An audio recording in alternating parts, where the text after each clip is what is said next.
Ready to take control of your Instagram notifications? Whether you want to keep them under wraps from prying eyes or bring them back into the spotlight, I've got your back. In this video, I'll guide you through the process step by step right from your iPhone. So let's jump right in without any delay. First things first, grab your iPhone and fire up the Settings app. Then tap on Notifications. Now give your screen a little scroll until you spot Instagram in the list of apps. Next, tap on Instagram. After that, ensure that the Allow Notifications toggle is switched on.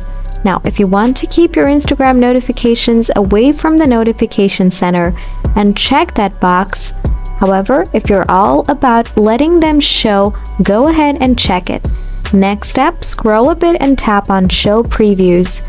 If you prefer your Instagram notifications to stay off your lock screen, choose Never. But if you're cool with them popping up, stick with Always, which is the default settings, and you're good to go. That's all it takes to hide and unhide those Instagram notifications on your iPhone. If this video helped you out, show some love by hitting that like button.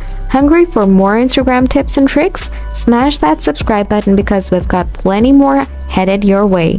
As always, thanks for tuning in, and I'll catch you in the next one.